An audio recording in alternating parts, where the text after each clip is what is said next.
Hey guys, welcome to your Unit 7 Lesson 4 notes, where we'll multiply a polynomial by a monomial. Remember that a polynomial is an expression with many numbers. Is an expression with many numbers, but a monomial is an expression with just one number, one term, that is. By the end of the day, you'll be able to multiply a polynomial by a monomial. So, just to give you like a picture of what's going on, let's say that you start out with a square with x sides. Okay, so it's x times x and the area is x squared, okay? But now you want to lengthen it by 5 units. So what you're going to do is you're going to add 5 times x, like that. Okay, so that'll end up being an x squared plus 5 x's. So here we've already modeled it with tiles. So now we're going to count the values of the tiles to find the area of the rectangle. Here we've got one x squared guy. So that gives us an x squared. And we have 5 x guys. So 5x. So that's the length. That's the area of the rectangle. We got x squared plus 5x. Now that's great, but we can also use the formula for area of a rectangle to just find it. So we've got this rectangle, and it was x by x and then 5. And if we do area is length times width, well, our length is x plus 5 and our width is x. So that gives us that area equals x plus 5 times x.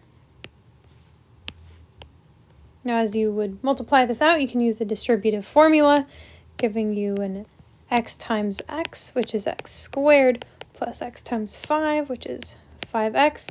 Oh, hey, look, it's that same expression. Okay, so this is what we're going to be doing today. We're going to be multiplying a monomial by a polynomial. And the way that we're going to do it is we're going to use the distributive property. We're going to distribute the monomial into the polynomial. So how do you multiply a polynomial? Just use the distributive property. So whatever you have, if it's outside of parentheses, just like you would distribute it to both members, both terms in the parentheses, giving you a times b plus a times c. That's a little equals guy in there. Okay, so you give everybody an A. Oh, give them an A. Everybody passes. Okay. So what that looks like in a picture is if you have some figure, we'll go with a rectangle, and you know its length is A, cool, and its width is, I don't know, some distance, let's say B plus C. Then the area inside, well, the area of this square is A times B, and the area of this part is A times C. So we've distributed an A to both terms.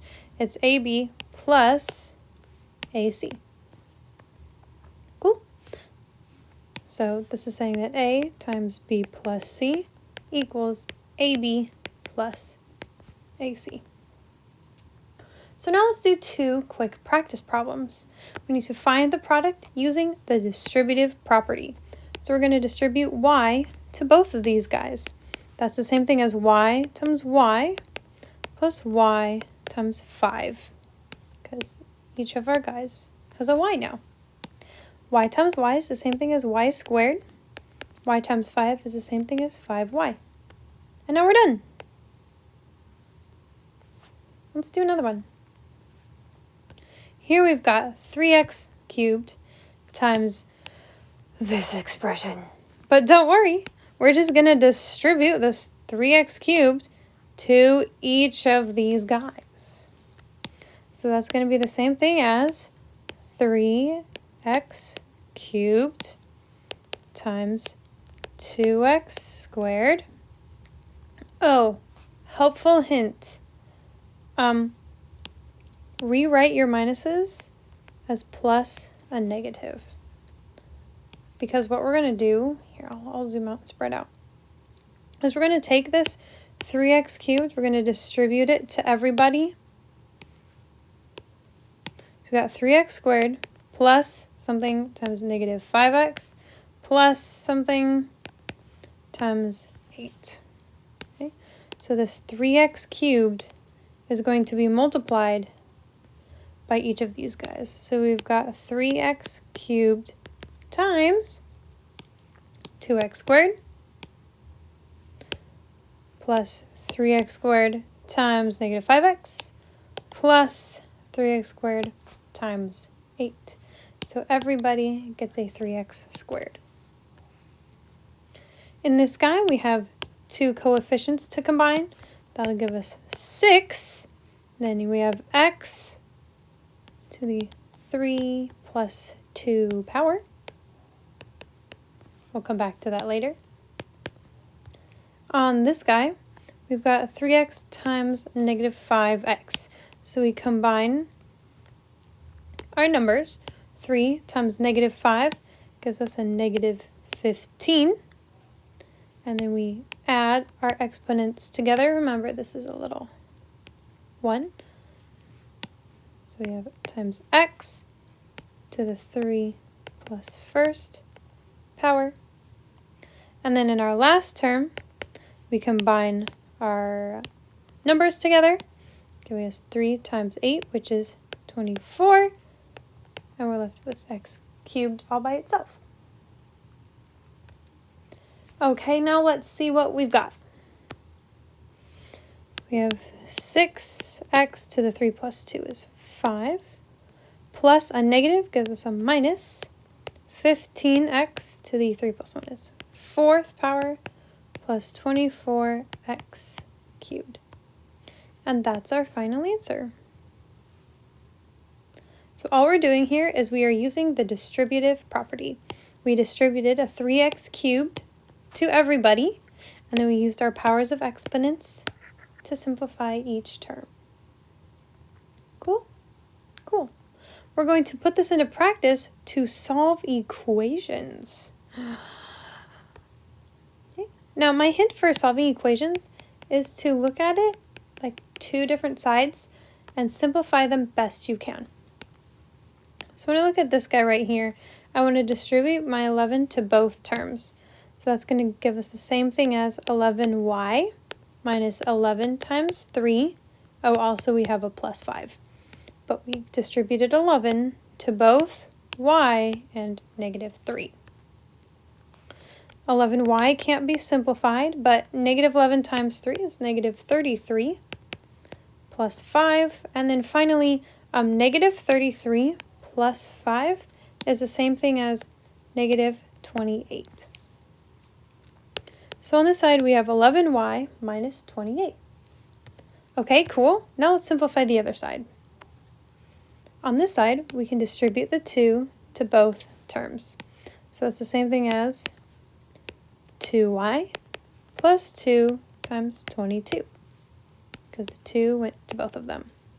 2y we can't simplify anymore, but 2 times 22 is 44, so that's nice. And we need to rewrite it again so that we keep up with the other side. Okay, now we can actually solve our equation. We've seen equations like this before. First, we want to get all the y's together, all of our y terms together. So I'm going to subtract 2y from both sides. On this side, they'll cancel out. See you later, alligator. We're left with 9y minus 28 equals 44. Because we're solving for y, we want to get y all by itself. I'm going to add 28 to both sides, and that'll give me 72. So we have 9y equals 72. And now we say, shooties magooties, we have run out of room. But that's okay. We can just start again in a new column. Yay! And we're almost done. We divide by 9 on both sides. So we're left with y equals 8. Now how do we know if we did it right? Well, check your answer by substituting the solution back into the original equation. The original equation said 11 times y minus 3 plus 5 equals 2 times y plus 22. So now that we know what y is, let's plug him back in. So we're going to take every y here. Is there really only 2 of them? I felt like there were so many more. Oh well. And we'll replace them all with an 8. And then we'll say, is this true? Is it really equal? Let's find out. You're trying to tell me that 8 minus 3 is 5? Okay, so 11 times 5 plus 5, is that equal? Question mark to 2 times 8 plus 2 is 30. 11 times 5 is 55 plus 5. Is that equal to 2 times 30, which is 60? Yeah, it is. Hey, we did it right. Super duper. Okay, cool. But when are we going to use this in real life? Great question. Let's say you want to make a garden. Let's say that you have decided your name is Bella and you're going to plant a garden of roses. But you want to have a concrete border. This concrete border is this orange rust. Okay, you want to add a concrete border around the garden that's 2 feet wider than the garden. 2 feet wider than the garden. And 50% longer than the garden. So if it's like 2x squared, then if it's 2x long, then it's going to be 3x wide. So I gave you that. It's a freebie dimension. You're welcome. I use the dimension in the diagram to find the area of the concrete. So we're going to figure out how much orange do we want.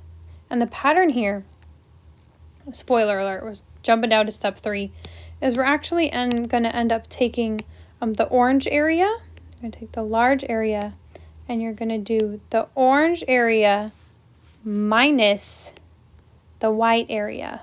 Oh, I don't have a white highlighter. That doesn't make any sense. There, that's white. So the area of the smaller rectangle. Well, the area of any rectangle is its length times width.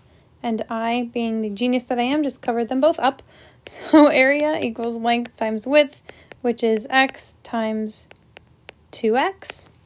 And x times 2x is 2 times x, which is 2x squared. Cool. Guys, remember when area equaled length times width? Well, it still does, but now it's this rusty color. We're going to figure out what is the area of the big ol' rectangle. Well, that's equal to x plus 2 times 3x. We've got the length, x plus 2 times 3x. Here, I'll color code them like this for you. Nice. Now we need to just figure out what that is. So let's simplify it. Let's make it as little as we can. Well, I'm going to take my 3x and I'm going to distribute him to both of these terms. So that's the same thing as if we have our x plus 2, we're going to multiply both of them times 3x. It's like Christmas. X times 3x gives us 3x squared, and 2 times 3x gives us a 6x. So now we need to take the large area, which we just found, 3x squared plus 6x. And we need to subtract the smaller area, 2x squared. Now just simplify what that's all about. Well, first I'm going to look at this guy and I'm going to say, hey, I don't like that minus. Instead, I'm going to say this is a plus a negative 2x squared. And now I'm going to combine like terms. So I see that I have x squared here and an x squared there. I'm going to rearrange them so that they line up real nice.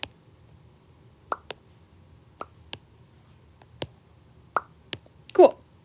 So now I can actually undo the distributive property. I can say this is the same thing as 3 times x squared minus 2 times x squared plus 6x, giving me 1x squared plus 6x, which is just x squared plus 6x.